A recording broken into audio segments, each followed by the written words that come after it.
Sobat Rupiah, jumpa lagi di podcast Bank Indonesia bersama saya, Natia Ayu Chandrika Ramania. Belum lama ini, Bank Indonesia telah melaksanakan rapat Dewan Gubernur terakhir di 2023 dan juga telah melaksanakan pertemuan tahunan Bank Indonesia 2023.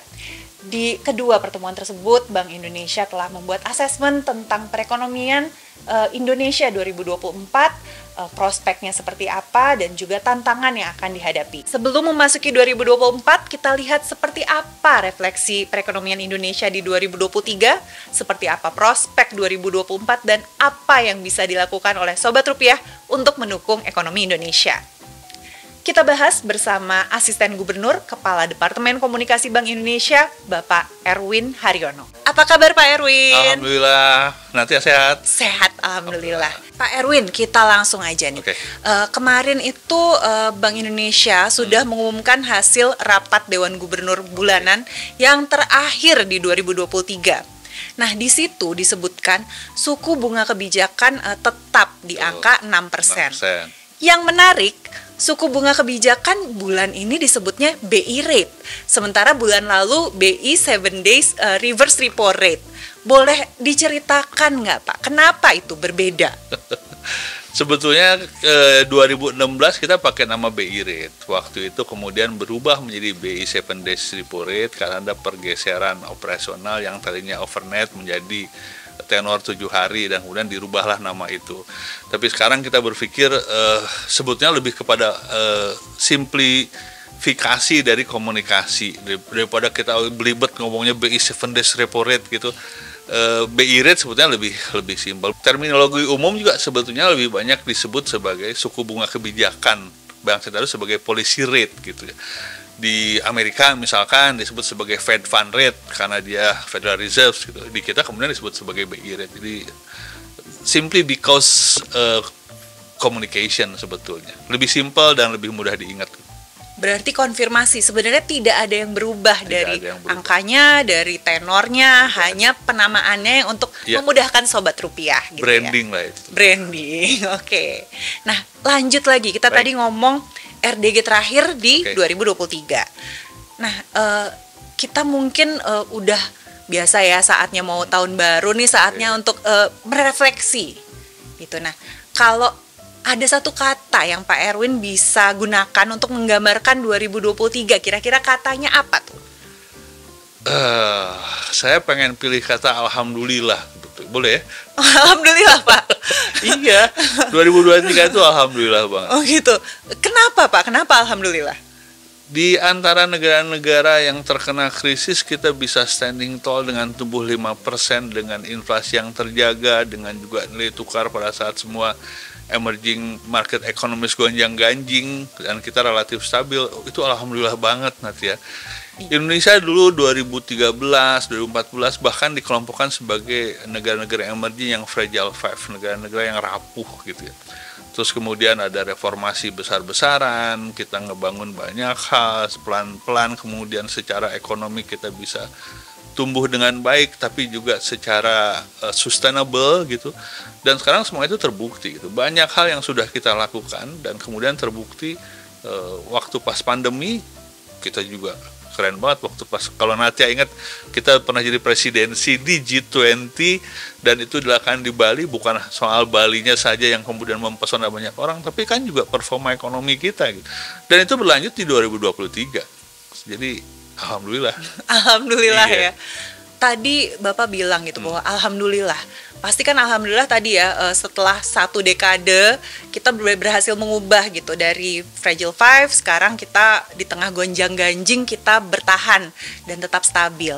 Nah, gonjang-ganjingnya itu apa saja sih Pak tantangannya sepanjang 2023? Indonesia itu kalau di ekonomi dikelompokkan sebagai negara-negara small open economies gitu. Disebut small open economies karena memang kita tidak cukup besar untuk mempengaruhi global dan open gitu. Artinya apa? Pilihan kita menjadi sebuah perekonomian yang terbuka adalah karena memang secara growth dia lebih bagus karena dia terbuka, bisa menerima sumber-sumber investasi dan sebagainya.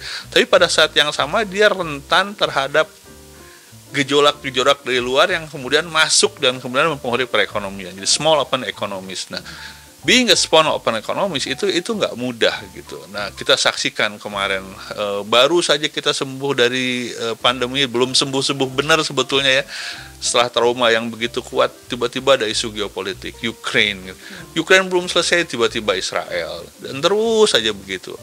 Juga pada saat yang bersamaan, bahkan sebelumnya gitu ya, di ekonomi negara maju mengalami fenomena inflasi yang tinggi, nggak pernah setinggi ini gitu, dan kemudian mereka menaikin suku bunga kebijakannya dan mempengaruhi kestabilan global markets, dan kemudian semua faktor-faktor itu punya efek rambatan kepada ekonomi domestik, because being a small open economy yang tadi itu tantangannya luar biasa. Domestik juga begitu, bahwa kita sudah banyak melakukan perubahan, reformasi struktural, infrastruktur yang jauh lebih baik, tapi bukannya tanpa masalah gitu. Industrialisasi kita juga belum mapan dan seterusnya. Jadi dengan segala macam tantangan tadi itu, tapi kemudian faktanya adalah performa ekonomi kita tetap bagus gitu. Ya banyak hal memang, itu tidak boleh berpuas diri ya. But so far so good gitu. So we are in the right track. Oke Pak, alhamdulillah. Makanya alhamdulillah. Kalau balik lagi ke alhamdulillah nih Pak, kira-kira kalau Pak Erwin bisa sebutkan gitu, apa sih sebenarnya kunci atau indikator gitu ya bahwa perekonomian kita itu memang cukup baik di 2023? Jadi kita sudah punya tema besar yang kemudian disepakati secara nasional, yaitu tema reformasi tadi itu. Secara di sektor real aja banyak sekali pembangunan infrastruktur, karena persoalan produktivitas kita yang membutuhkan perbaikan infrastruktur besar-besaran gitu. Tapi pada saat melakukan perubahan besar-besaran tadi itu, reformasi struktural, bikin infrastruktur di mana-mana, tapi kita tetap menjaga ketahanan ekonomi supaya dia sustainable. Ada pemikiran-pemikiran yang mendasar yang disepakati banyak orang, khususnya para pengambil keputusan, yaitu pentingnya menjaga sustainability. Bagaimana caranya? Di fiskal, kita juga sangat prudent. Kita satu dari sedikit negara yang tetap mempertahankan fiscal rule, di mana fiskal defisit tidak boleh lebih dari 3%. Kita langgar kemarin sedikit waktu pas pandemi, gitu, karena memang itu situasi yang sangat-sangat darurat. But then, kita balik lagi ke situ. Disiplin fiskal itu sesuatu yang sangat penting karena sustainability gitu. Kita bisa bilang kita pengen bangun itu, bangun ini, bangun itu, tapi kemudian kalau semuanya dibiayai oleh defisit fiskal yang kemudian mengakumulasi utang, dia tidak akan sustainable gitu. Moneter juga sama gitu. Kalau misalkan kita pengen ngambil jalan pintas gitu dengan segala macam kebutuhan, kita cetak duit aja gitu. Apa susahnya nyetak duit kita di BI gitu. Tapi kan kita tidak pernah melakukan itu. Punya fiskal yang disiplin, punya moneter yang terus menjaga kestabilan nilai rupiah, inflasi melalui nilai tukar, itu adalah elemen-elemen makroekonomi yang mendasar yang kemudian menjadikan seluruh program tadi itu sustainable, dan pada akhirnya itu dipercaya oleh investor gitu. Confident investor kepada perekonomian Indonesia, di samping performa dari real sector, tapi juga performa dari pengambil keputusan yang punya disiplin tadi itu. Punya kesepakatan bersama bahwa reformasi struktural itu penting, tapi harus dilakukan secara prudent. Luar biasa, berarti tadi sinergi ya antara fiskal pemerintah dengan ya moneter Bank Indonesia gitu. Betul. Ya Pak. Termasuk di ASEAN ya Pak, karena kan memang 2023 itu salah satu highlight bagi Indonesia adalah keketuaan ASEAN 2023 tuh ya Pak. That's a very good point gitu. 2022 kita punya presidensi atau keketuaan di G20 gitu. It was very impressive gitu. Bukan hanya hospitality kita di Bali, bahkan forum besar seperti G20 belajar dari bagaimana Indonesia memanage ekonominya. Tadi itu bauran kebijakan fiskal, moneter, reformasi struktural dan seterusnya gitu. Yang kemudian kita package itu sebagai policy mix tadi itu, and people learn from us. Kita lanjutkan di 2023 di keketuaan ASEAN. Kita juga menginspirasi banyak orang tentang how we manage the economy, tapi kita juga mendorong percepatan yang real di sisi pembayaran, sistem pembayaran.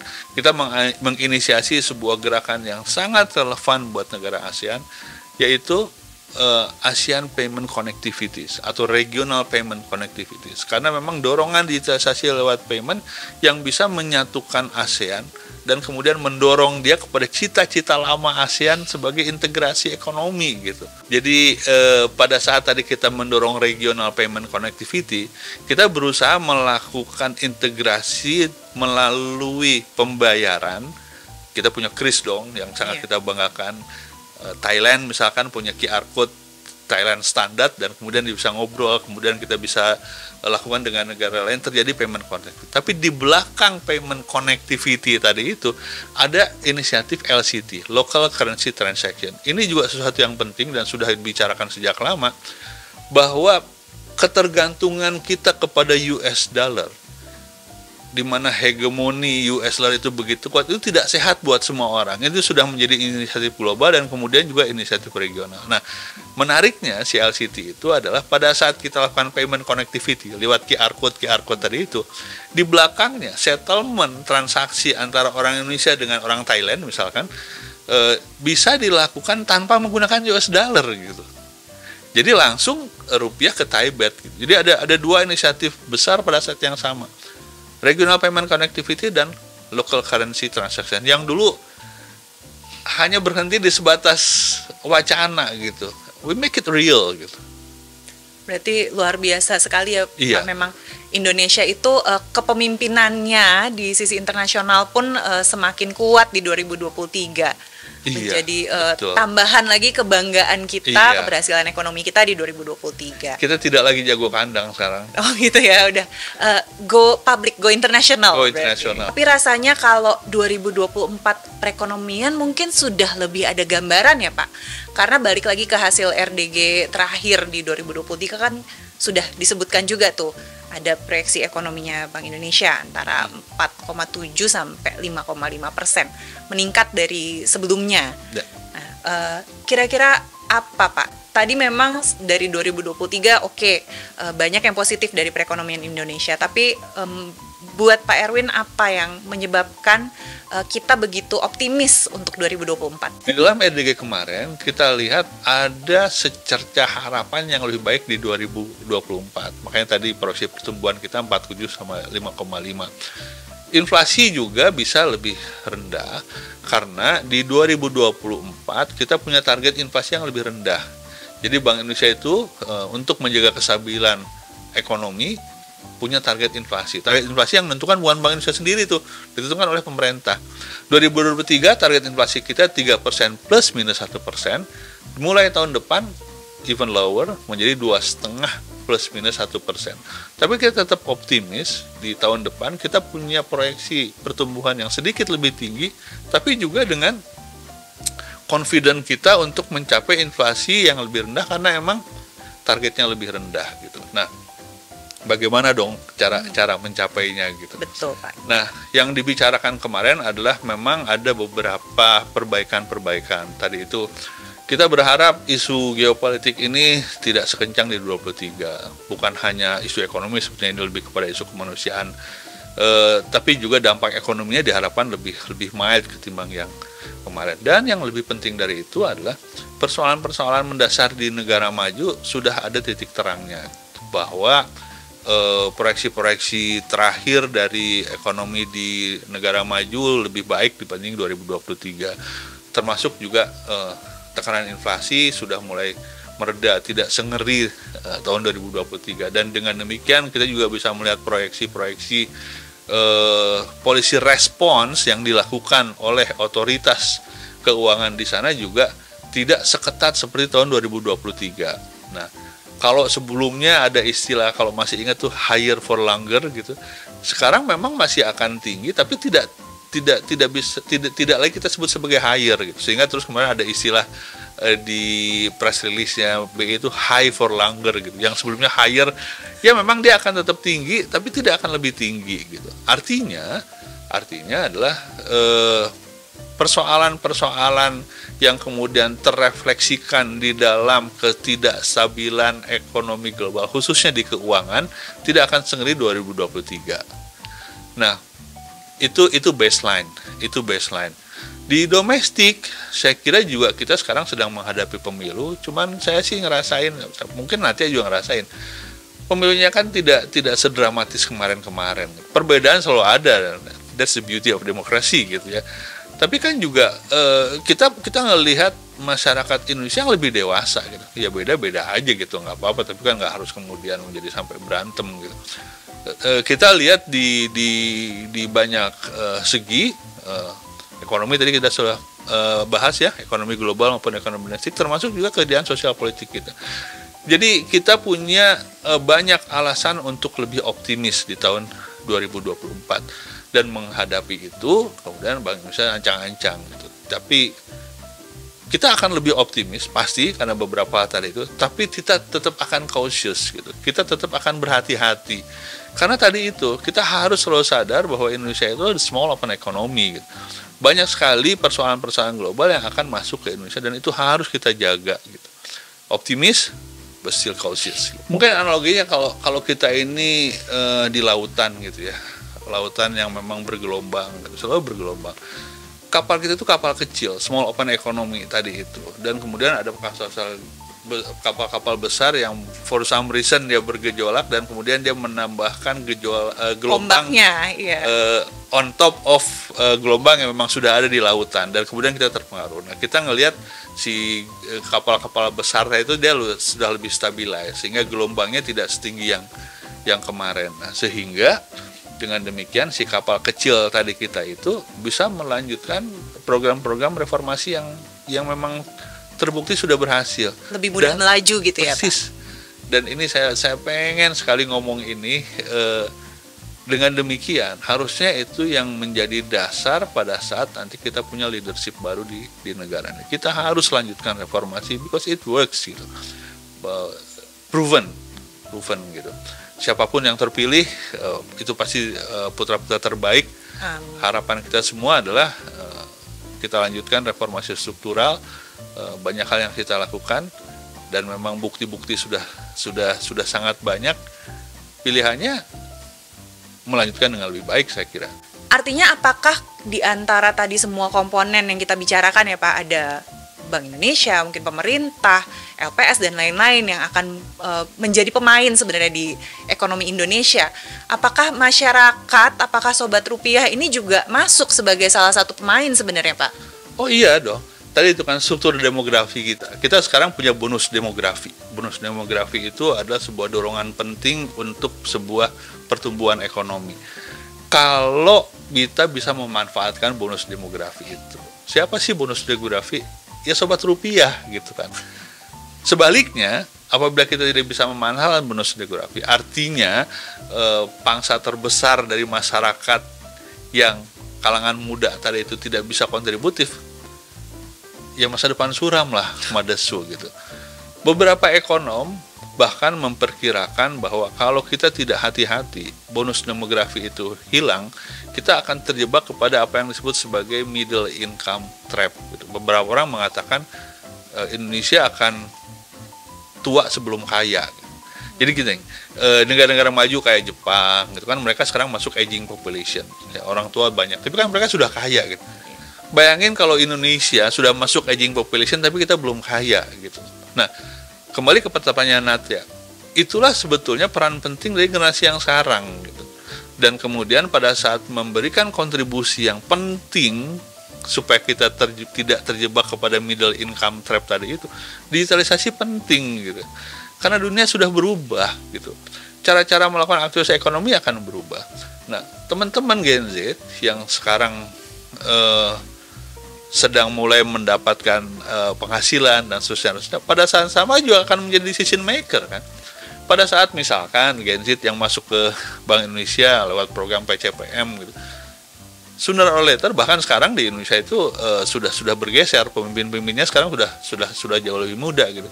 Mungkin akan menghadapi konteks yang berbeda karena digitalisasi tadi itu. Jadi saya pengen bilang bahwa digitalisasi itu akan banyak mengurangi banyak hal gitu. Dari sisi kita melakukan aktivitas ekonomi, dari cara kita mengelola perusahaan kalau punya perusahaan, bahkan dari cara kita mengelola ekonomi gitu. Tapi saya sih optimis kalau ngelihat Sobat Rupiah ya. Semangatnya ya harusnya bisa. Iya. masa depan bangsa ini sudah pasti ada di pundak generasi muda nih ya, Pak, kalau secara jangka panjang. Tapi kalau jangka pendek nih Pak, untuk 2024, kira-kira apa sih yang nyata yang bisa dilakukan masyarakat untuk mendukung perekonomian kita? Yang pasti bahwa aktivitas ekonomi atau kemudian pertumbuhan ekonomi itu sangat tergantung pada partisipasi masyarakat gitu. Partisipasi tentu saja sangat luas gitu ya. Nah, tetapi memang di dalam jangka pendek ini kita sangat berharap bahwa Indonesia bisa melakukan transisi politik ini dengan sangat mulus, dan kemudian kita bisa melakukan agenda reformasi, dan kemudian kita bisa punya program-program yang kemarin sudah terbukti baik, dan di situ juga ada peran penting dari keikutsertaan kita dalam proses transisi politik tadi itu.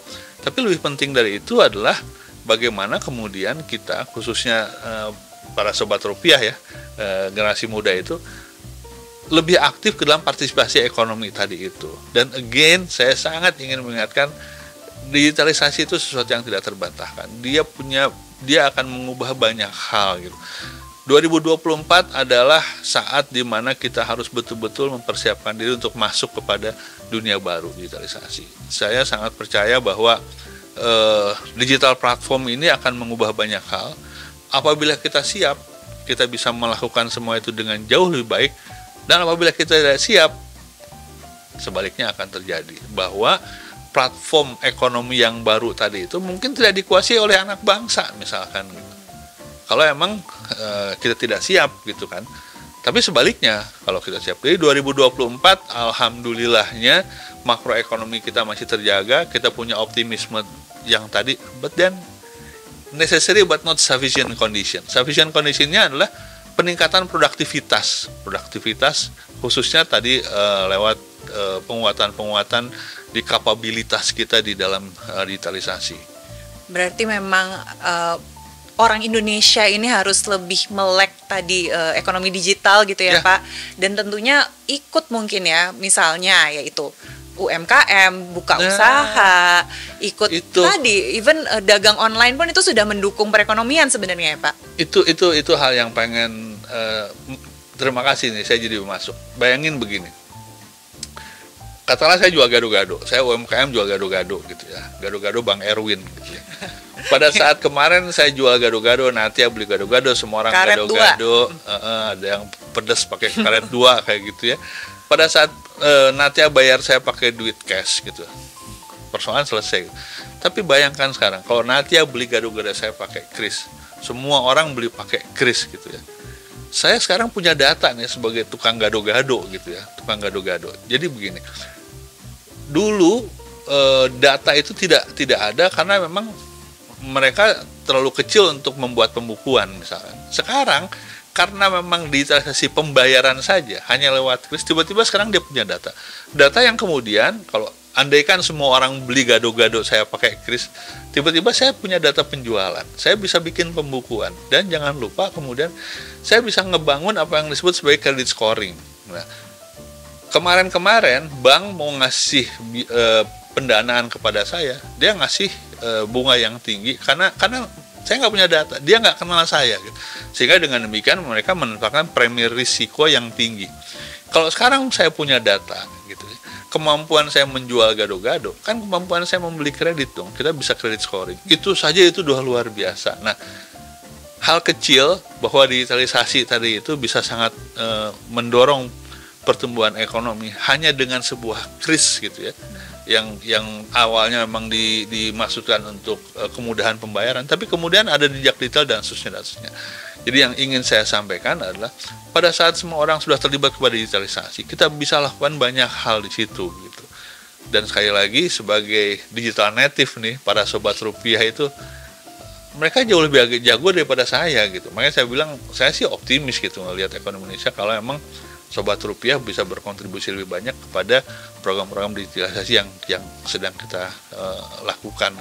Ya. Jadi itu adalah salah satu yang bisa dilakukan oleh sobat rupiah untuk mendukung supaya ekonomi kita semakin bersinar di 2024. Boleh satu kata penutup? Silakan, Pak. Saya ngelihat sobat rupiah, saya melihat Indonesia yang lebih cerah.